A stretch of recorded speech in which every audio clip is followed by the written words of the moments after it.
The news I'm bringing you today is, I'm not gonna lie, a part of me is a little shocked, but a part of me just felt like there'd be a little bit more of a heads up and it wouldn't be this abrupt in the middle of the season. And well, before I get to this, man, before we talk about the fact that one of the all-time greatest QBs in NFL history is about to make a decision that is gonna completely change the landscape of this organization, make sure you sack the like button. If you subscribe and turn on our notifications, you'll enter for a chance to win a pair of Apple AirPod Maxes. We're doing the very next giveaway for $500 on my Instagram page at The Flight Mike. All you have to do is make sure you're followed there. And now that we get all that out of the way, break!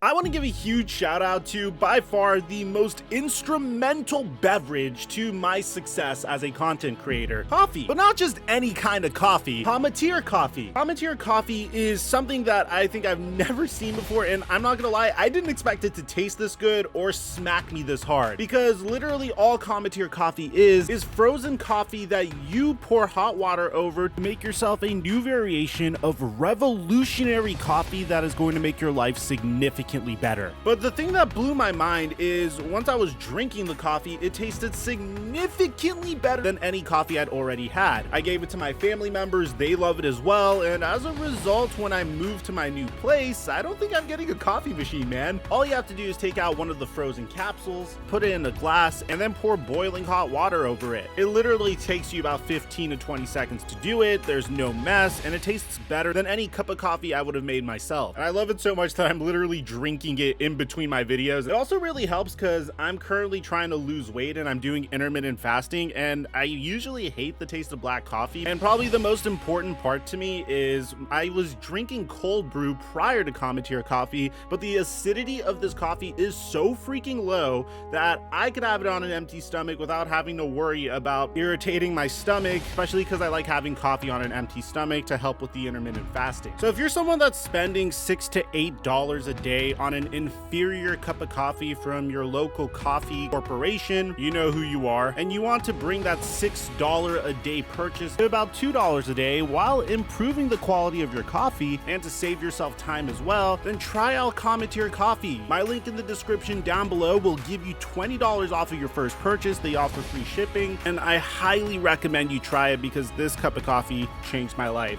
Thank you, Palmatier Coffee, for the sponsor, and let's get to today's video. Mike Chuck 1212, what's going on, everybody? I thought I was gonna have a day off today, but it seems like Adam Schefter had other plans for me. So if there's one thing that many football fans have been enjoying doing this year, it's parodying Ben Roethlisberger. And originally, I'm gonna admit, I thought that the Pittsburgh Steelers were a potential Super Bowl contender, because I personally have a philosophy that if you have an older yet Hall of Fame caliber QB under center that has the ability to analyze defenses and at least be a good game manager, and he's willing to take a pay cut, then you can invest that capital and that salary cap towards other areas on your team, and that's going to result in success. Ultimately though, I wasn't a huge fan of the way the Pittsburgh Steelers went about their offseason. I mean, when they drafted Najee Harris in the first round, I felt like it was a little questionable considering the fact that they had bigger concerns on their offensive line, and I guess they could have sought other ways to bring in a running back. Nothing against Najee Harris, I just feel like you should fix your offensive line before everything else. Juju Smith-Schuster clearly was a believer in this team because he decided to come back on a one-year $8 million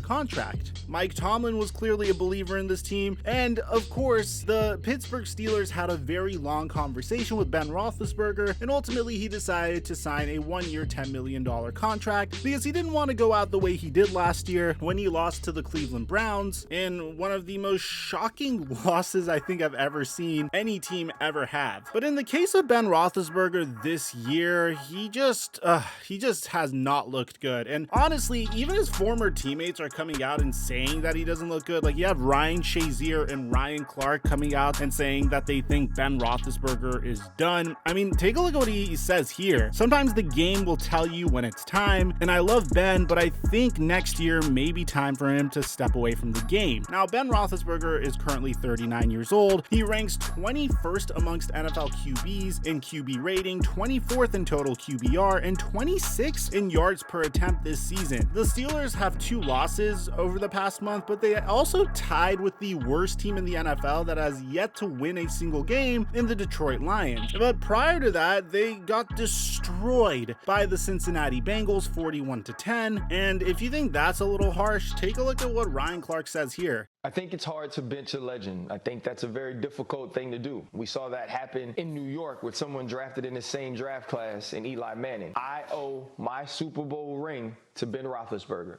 With all that being said, time is up. It's time to move on. It's time to see what else you have in that locker room. I said at the beginning of the season, the reason that Big Ben was back had to be because Mike Tomlin and GM Kevin Colbert thought that Big Ben gave them the best opportunity to compete for a championship, that Big Ben gave them the best opportunity to win. And as long as he doesn't hurt the team, I was going to ride with that. Big Ben's hurting this team now. Big Ben's not allowing the other pieces around him to progress, to grow, to learn. Big Ben hurts Chase Claypool.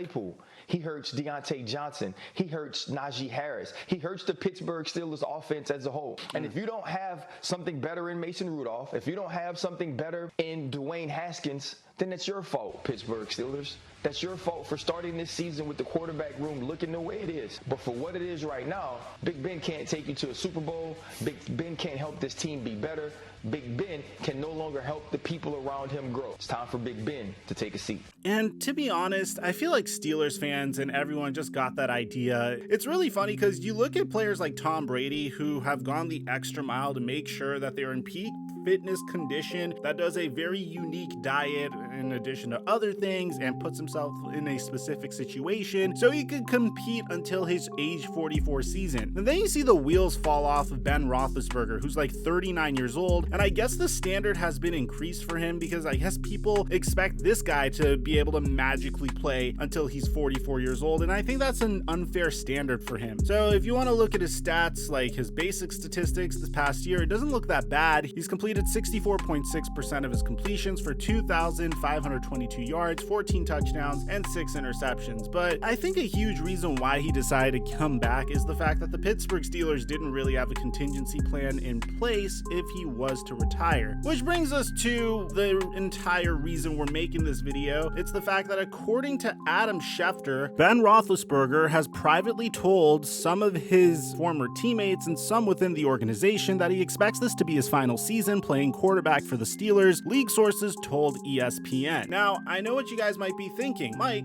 this could very much easily be Ben Roethlisberger saying that, hey, I'm going to leave the Steelers after this year. But then Adam Schefter goes a little bit more in depth on this ESPN article that makes me think otherwise. So in this article, it starts with what I said in the tweet, that Ben Roethlisberger privately told his former teammates and some within the organization that he expects this to be his final season. Now, I wonder if this was a response to what Ryan Shazier and Ryan Clark said. Do you think Ben Roethlisberger maybe called them up and say, yeah, actually, this is my last year? But in this article, it says that Ben didn't make any public proclamations and likely won't, as he doesn't want the latter part of the season to be about him as Pittsburgh tries to make a playoff push.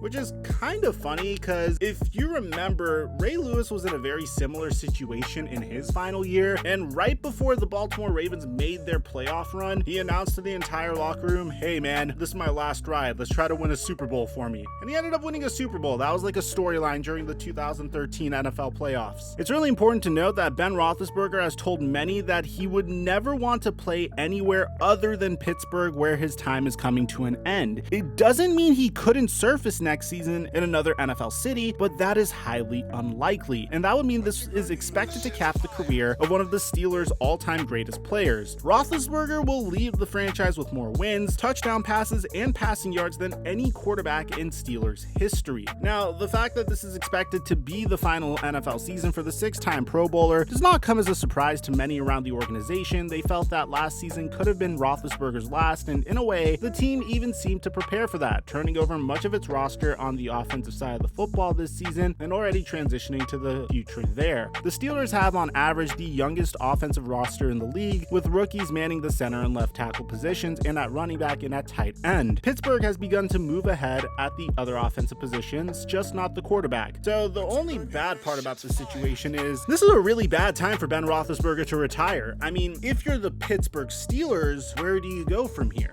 Who do you want to hand the keys off to? Do you try to trade for Deshaun Watson this offseason? Do you try to trade for Russell Wilson this offseason? Do you try to capitalize off of that wink that Aaron Rodgers made at Mike Tomlin at the earlier part of the season, where all of NFL media, myself included, decided to run away with the idea that Aaron Rodgers to the Pittsburgh Steelers was a match made in heaven? Or do you decide to take a flyer on one of the young QB prospects in a fairly weak NFL draft for the quarterback position? No offense to Matt Corral, but for the most part, at least with my very vague and limited research of the NFL draft so far, it doesn't seem like it's a QB draft like it was last year. So there's a lot of questions to be answered, and hopefully the Steelers will be able to make one final postseason push to at least send Ben Roethlisberger off correctly. But for now, all we can say is if Ben retires, he's definitely one of the greatest Steelers of all time. Let me know in the comment section down below what you guys think about Ben Roethlisberger retiring. Aside from that, I'm your boy Mike,